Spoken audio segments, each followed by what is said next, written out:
Premier Malinauskas, welcome to 7:30. Thanks for having us, Sarah. Was the Prime Minister rolled today in National Cabinet on his plan for a mandate for renewable energy to power data centres in Australia? Well, hardly. I think what you see emerging from National Cabinet is a genuine desire to make sure we work through the issues associated with a rollout of data centres in Australia in a way that has a degree of uniformity so that everyone knows what the rules are. We can make sure we can regulate this opportunity in a way that is in the best interest of people. And I think today's discussion was very much an example of us all being aligned on the best way to do that.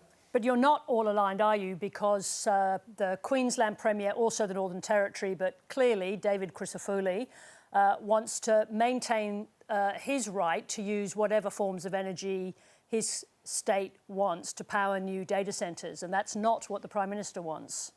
Well, it's pretty clear, Sarah, to any objective observer that the way we're going to see these data centres roll out in an Australian context will be powered by renewables, because that is where the generation can come from. That's where the very large scale of energy is able to be procured at relatively quick speed, which is going to be very important if we realise this opportunity. And just to put that in a bit of context, in South Australia, we are all for gas-fired generation where it backs up renewables. But even if you want to order today a new gas-fired generator, you're looking at a lead time of at least 5 to 6 years before that generator will arrive on our shores, just through the global demand for that product.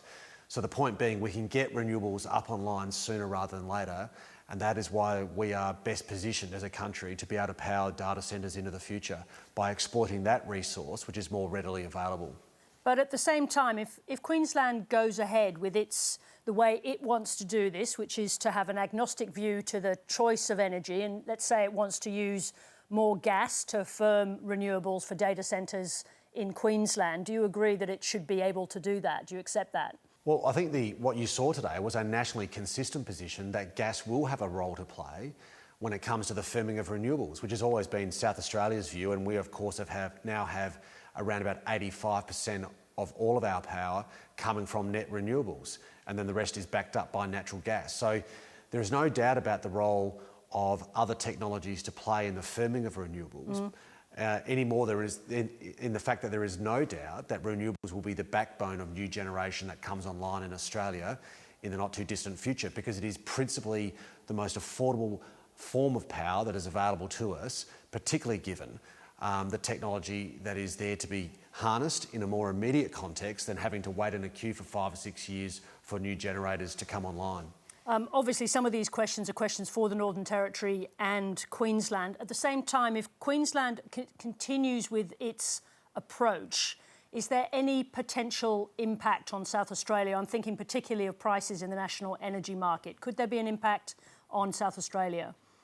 Well, Queensland's got a range of unique characteristics in the same way that the Northern Territory does, in that they still retain principally state-owned generation. I wish that we had that in South Australia, but it was sold off by a prior government a long time ago. We operate in a national electricity market. The most important thing that we have to ensure as a country is that as data centres come online and they bring with it a lot more demand for energy, that they bring their own supply of power. And if they don't bring their own supply of power, then they shouldn't be allowed to connect. That's a principle that we are facilitating in South Australia, and today, of course, you see yet another example of unanimity of opinion around the country for that, and that's something that I think the Commonwealth should lead. In terms of where the power comes from, I think realistically, when you look at the operation of the market and the timelines that we have to see new generation come online, the only real prospect of that happening in Australia anytime soon is from renewable energy, which is why, from a South Australian context, we acknowledge that Queensland has a unique position in that they own their own assets, and they're seeking to account for that. In South Australia, we can bring that generation online quickly through renewables, which we believe gives us a competitive advantage. You say you're talking about unanimity, but the Prime Minister went into this meeting talking about a mandate for renewable energy to power new data centres. He didn't get that mandate, so it is a repudiation of sorts. Well, no, I don't. Look, I'm sorry, Sarah. Having been in the discussions today, I just don't think that would be an accurate characterisation of what we agreed upon. What we agreed upon is that renewables will principally be the form of energy that will power data centres in the future in Australia, acknowledging that there are different circumstances through the fact that in Queensland, for instance, they have state-owned generation. So there's no need for the federal government to use its powers that it has to override what states want? Well, I think the federal government does have a role here. I think the federal government quite reasonably wants to set up a range of principles that send a very clear signal to international investors that may well build data centres in our country, that there are basic rules that they need to abide by. None more important than they have to bring their own generation. We cannot have data centres connecting to the grid without bringing their own new generation. Water is also clearly a consideration, but frankly, energy is the main game. And that is accepted by all states and territories, that it must be new generation, not a combination of new and existing power generation. We need to make sure that these data centres bring their own generation. That is a principle I don't think is open for compromise. Look, where there is existing surplus energy in pockets of the grid within the national electricity market, that might be one thing. But principally, where we see the big loads coming on, where we're talking about hundreds of megawatts of new demand coming on the system, it's self-evident that we need to see new generation that matches with that. Otherwise, it could have unintended consequences on the market. But let's be clear about this. In the event that these data centres come online and the water is accounted for and the appropriate location is found, that is not interrupting or affecting the amenity of communities, where they bring their own generation, and if those things can be realised, which we believe they can be, then this actually is an opportunity to make sure that we have the protection of Australia's national security interests when it comes to a technology that will shape the future, but also play a positive role indeed in stabilisation of the grid, and that's something we're particularly interested in South Australia as it being a source of demand, which will be important. But we shouldn't lose sight of the bigger picture here. This is a new technology that Australia will be using, and it's a question of whether or not we have that technology sourced from data centres in Australia or whether or not we get it imported from other parts of the world. And I don't want to see Australia becoming a price taker of other jurisdictions for a technology that will clearly be important for the economy of tomorrow. So we have a choice to make here as a country. We either participate or observe. I would much rather us participate so we can put a range of conditions around it that are consistent with our people's interests.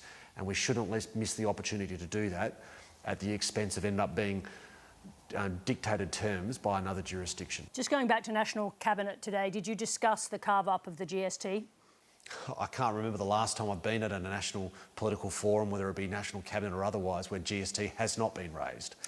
Of course, GST is really important to every jurisdiction.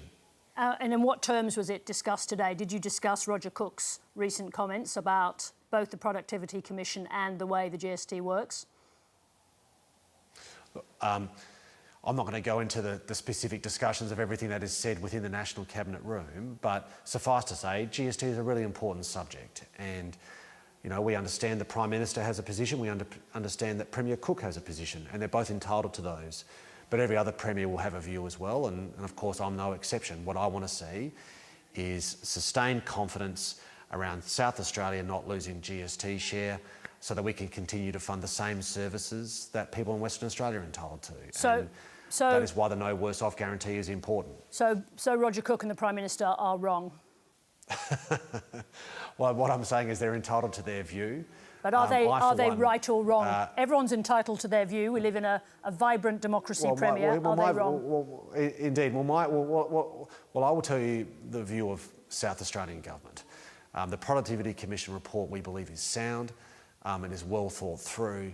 A range of serious experts got together and assessed the arrangements and formed an independent objective assessment that the current carve-up doesn't make sense for the nation writ large. Now, if the federal government decides that they're going to preserve the current arrangement, notwithstanding the Productivity Commission report, then I guess my mind immediately turns to making sure that South Australia doesn't end up worse off under that regime. We currently have a no worse off guarantee, which gives that and delivers that outcome. But that has a time limit, and we think that time limit should be moved. And in due course, when the final report is handed down, assuming that there aren't much changes to the draft or the interim report, then that's a position I will advocate for in a way that is uncompromising for the interests of the people of South Australia. That was a long but elegant yes answer to my question, and for that I thank you. Premier Malinauskas, thank you very much indeed for joining us. Thanks for having me, Sarah. Cheers.